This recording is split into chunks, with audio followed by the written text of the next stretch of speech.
Olá, gente, tudo bem? Eu espero que vocês estejam ótimos. Vamos para a nossa 14ª aula na série de estudos sobre o tarô. E hoje nós vamos falar sobre o arcano, a carta do diabo. Mas antes de eu começar, deixa eu deixar um aviso aqui para vocês. Caso você ainda não tenha assistido nenhuma das outras aulas, todos os links estão aqui abaixo na descrição. Se você quiser assistir as aulas em série, fazer uma maratona, também tem uma playlist aqui no canal das aulas de tarô, estudos sobre o tarô. Tá legal? E vamos lá. O diabo, um dos arcanos mais temidos. O diabo nada mais é que o nosso lado mais carnal, o nosso lado mais material. Digamos, o mau uso do nosso livre-arbítrio. Principalmente nas relações interpessoais, no mundo material no qual a gente convencionou como sendo, né, a realidade. O arcano anterior ao diabo é a temperança. Sem temperança, a gente acaba nos entregando ao individualismo, à luxúria, ao egoísmo, ao egocentrismo, à matéria que nos cerca em seu estado mais selvagem. A mentira, a má escolha que afeta o próximo, a nossa incapacidade de enxergar nossos próprios defeitos, né? Basicamente, tudo que nos limita a buscar aí o autoconhecimento e a evolução. Isso seria justamente o arquétipo do diabo.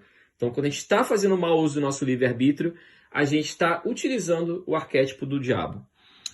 Eu gosto de falar que Jesus, quando esteve no deserto, ele não foi tentado pelo diabo. Ele foi tentado, sim, pelo seu diabo pessoal, pelo seu próprio livre-arbítrio, pelo seu lado mais humano, carnal. Ele sentiu na pele o seu lado mais humano. Mas muitas vezes a gente precisa realmente sentir esse diabo. Porque a gente precisa, nesse momento que a gente luta contra ele, né, que a gente se autoconhece, que a gente cresce como ser, digamos, não pessoa, como um ser, né, como um ser de luz. O diabo é a bestialização do ser humano, é a irracionalidade aterrada, é a involução que afunda numa visão equivocada do que foi convencionado como realidade. Por outro lado, a gente pode falar, né, que muitas vezes o nosso julgamento ele é construído em bases desestruturadas de conceitos pré-formados, né? E isso é uma escolha muito ruim no que se diz respeito ao livre-arbítrio, onde a gente acaba julgando as pessoas sem saber o que elas passaram para chegar a um certo nível de degradação moral, né? Muitas pessoas chegam a um certo nível de degradação moral porque estão totalmente em contato com o mundo material, não consegue mais se separar do mundo material, do que a gente convencionou como realidade. E isso acaba sendo totalmente limitante, digamos assim, e a pessoa não evolui, e a pessoa involui. E essa figura arquetípica do diabo, representado, né, como um animal, uma besta, é justamente essa bestialização do ser. Bom, eu não preciso explicar mais sobre isso, porque eu acho que vocês compreenderam, né? Nós, seres humanos, somos os únicos, digamos, perigo existente aqui nesse plano terrestre, né? Talvez em todos os planos. A mente humana é a pior arma de todas. Se eu não me engano, quem disse isso foi... Não lembro. Acho que foi Buda, disse que a mente humana é uma das piores armas de todas. Pois ela, né, muitas vezes ela vibra a superficialidade do mundo físico. E essa vibração densa é a vibração realmente desse arquétipo do diabo, né? E é complicado, né? Porque muita gente evolui nesse arquétipo aí do diabo, nesse mundo material, né? E elas acham que estão evoluindo, mas na verdade elas estão involuindo, né? Se afundando numa visão equivocada do que foi convencionado como realidade.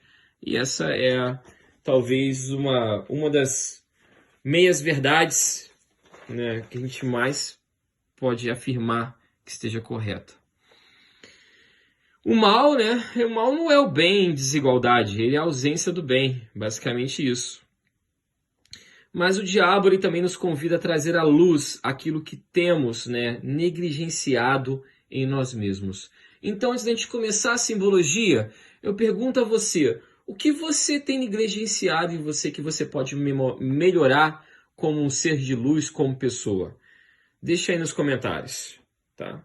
E começando, né, a nossa simbologia aqui, primeira coisa, se vocês já estudam tarô, se vocês conhecem bem o deck do tarô, principalmente aqui do Rider-Waite, né, que a gente está tratando aqui nesses vídeos, você vê que há uma similaridade muito grande, né, com a carta dos enamorados. Nos enamorados a gente tem um anjo aqui, né, ao invés dessa figura aqui, da besta. E no caso a gente tem, que seria Adão e Eva, né, isso é um paralelo. Isso fala justamente, é interessante, porque a carta dos enamorados trata sobre escolhas, né, escolhas de caminhos. E nas escolhas de caminhos é que nós empregamos o nosso livre-arbítrio, né? Toda ação colhe uma reação. E essa carta aqui vem realmente para elucidar o que acontece quando você está muito apegado à matéria, né? O diabo ele é o aterramento na matéria. Né? Na carta no caso dos enamorados, a gente tem o anjo que faz a ponte entre a matéria e o divino. As duas mesmas figuras que aparecem na carta dos enamorados, que trata dos caminhos, como eu disse, escolhas, elas vêm falar nessa carta justamente sobre o mau uso do que a gente da nossa razão, né? Interessante. Os chifres. Cara, os chifres, cara, isso é muito polêmico. Em sua essência, tá? O chifre, ele é um símbolo de pureza, de ascensão, de força física, do poder super-humano, da fertilidade. Inclusive na própria Bíblia, né? A gente encontra um texto aí, um evangelho, acho que em Lucas, eu vou deixar aqui escrito, vou escrever aqui para vocês qual que é. Em Lucas, que fala sobre o chifre da salvação, tá? Como poder e força. É interessante ler essa passagem, tá? Mas, cara, o chifre, como, né, em várias culturas eram cultuados, né, em várias culturas pagãs, eram cultuados deuses corníferos, né, chifrudos, principalmente na cultura celta, a igreja ela precisava da criação de uma figura de um inimigo. Então foi aí que eles criaram essa figura do diabo, nesse chifrudo. Mas o chifre ele não tem essa conotação. É muito dual, na verdade, essa interpretação, porque a gente pode sim, né, usar hoje em dia. E olha só, isso foi realmente, já se referindo aqui à Igreja Católica, foi o mau uso do livre-arbítrio, né? E a construção da própria arquétipo do diabo, né, da própria imagem, digamos, desculpa, do diabo, foi justamente o uso arquetípico do diabo, vocês entenderam? Porque foi justamente um péssimo uso do livre-arbítrio, porque eles precisavam construir uma figura, né, para justamente obter um controle sobre causar medo, né? A figura do diabo foi criada para causar medo. E, cara, você pode ver em várias pinturas aí, você pode pesquisar sobre isso, Moisés representado com chifres, Jesus representado com chifres, né? Cara, isso é muito interessante. Se você começa a ler sobre isso, você vai uma vastidão de informação que você vai ficar dias aí pesquisando sobre isso. E, cara, ele realmente possui... O que eu ia falar para vocês agora eu me perdi. Eu falando sobre chifre, que em várias culturas, assim. Então, ele possui tanto essa interpretação, né, o chifre, de poder, né, transformador, como eu disse, de fertilidade, né, de objetividade, como também possui essa coisa ligada à bestialidade humana, né? Justamente, eu estou repetindo aqui muito o mau uso do livre-arbítrio.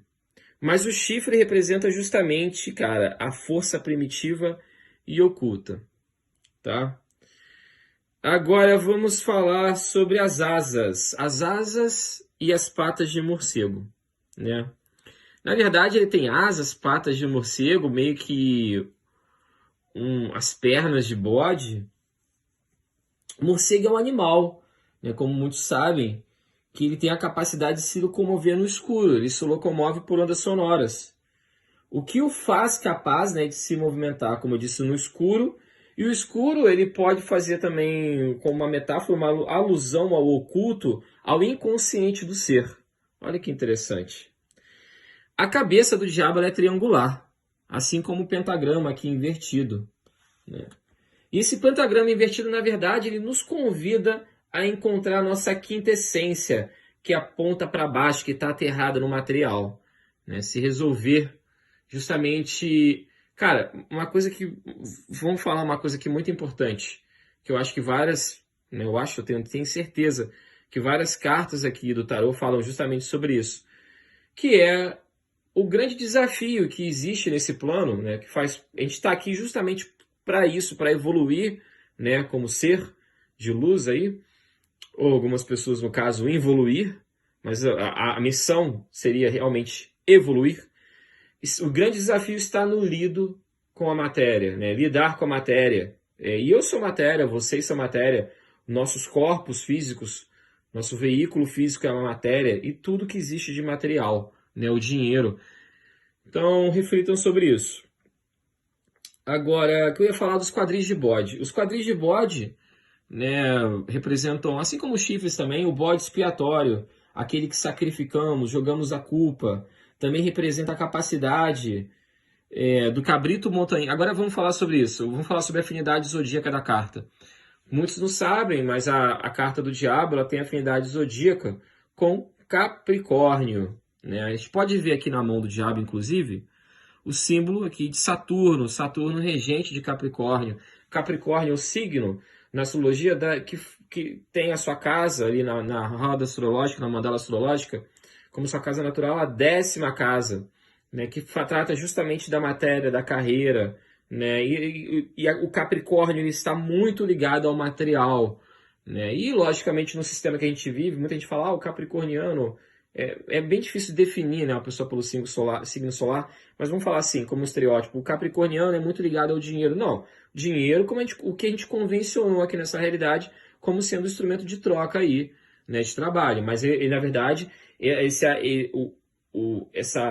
digamos, esse arquétipo do Capricórnio está ligado ao material, né? E o diabo também está ligado ao material. Numa leitura, o diabo pode representar muita coisa ligada a vícios, à luxúria, ao mundo carnal, né? Coisas que a gente precisa realmente resolver dentro de nós, como também está ligado ele pode ter sim, né, uma conotação muito boa dentro de uma leitura e representar dinheiro, ganhos materiais. Mas, cara, tudo em excesso faz mal. Essa carta fala uma coisa, uma das lições mais importantes é que tudo em excesso faz mal, né? Inclusive matéria em excesso, logicamente. Então, a gente tem que achar aí um ponto de equilíbrio. E antes dessa carta, vem a carta da temperança, que fala justamente da busca do equilíbrio. E depois dessa carta vem a carta da torre, porque quando a gente não consegue encontrar nosso ponto de equilíbrio, né, tudo desaba. Então, não é uma carta ruim, digamos assim. Depende muito bem como ela está contextualizada ali dentro da leitura da situação, né? E, como eu falei, o cabrito montanhês, né, ele possui essa capacidade de escalar, de ir além, de subir, da força, né? Capricórnio, ele junta a realidade com a objetividade e vai ao encontro do que ele almeja. E é muito interessante essa garra de Capricórnio.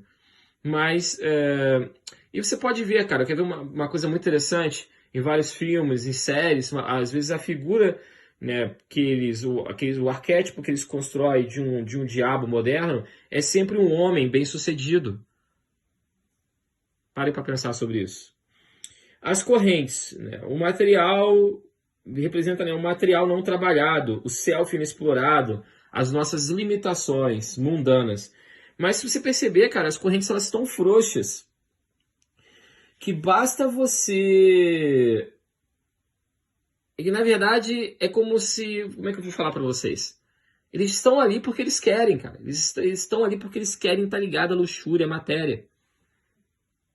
É que nem uma pessoa que ela se trata do vício, né? Lógico que todo vício, né, principalmente dependente químico, é uma doença. É muito difícil, né, a pessoa ela conseguir largar um vício.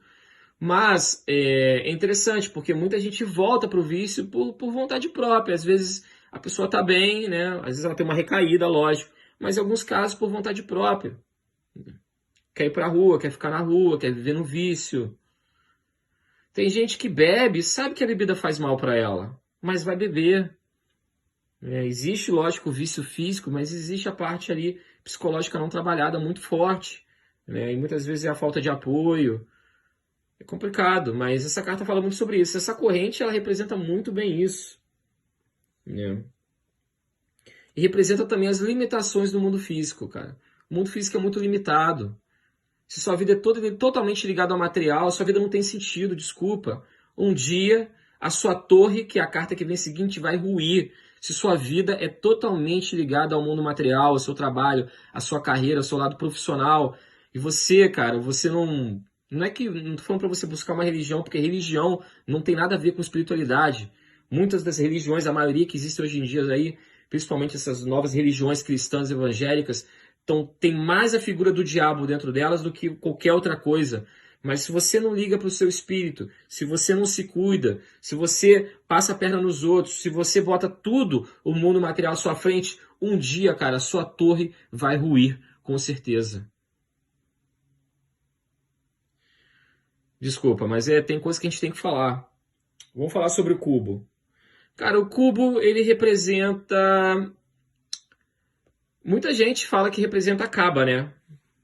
A Kaaba em Meca, que é um ponto de peregrinação islâmica e muito importante, né, sagrado. E o diabo está em cima ali desse ponto sagrado. E também esse cubo representa também o mundo concreto, o mundo material, né, mas ele está pisando sobre o que é sagrado. Tá? A gente também tem a tocha. A tocha é que traz a luz na escuridão. A mão aberta, como eu disse, com o símbolo de Saturno. Saturno regente de Capricórnio, que trata da realidade, de ciclos, né? Estudem sobre Saturno, não vou ficar aqui dando aula astrológica.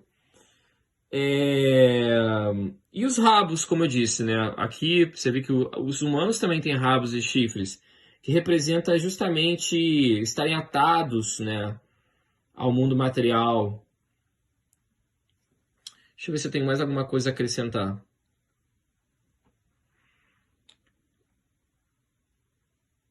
Ah, uma coisa que eu ia falar também. Essa pedra ela representa também o conhecimento incompleto, tá bom? A inconsciência, a dependência, a ignorância, tá? Porque como se o cubo fosse um grande universo onde o diabo tá ali em pé sentado, né? Meio que em pé sentado ali. Mas ele tá limitado naquele espaço, né? E fala muito sobre a ignorância, tudo aquilo que é limitante. E é isso aí, galera. Espero que vocês tenham gostado. Hoje eu falei bastante sobre a carta do diabo. Falei mais, usei muitos exemplos aqui, acabei fugindo bem do meu roteiro.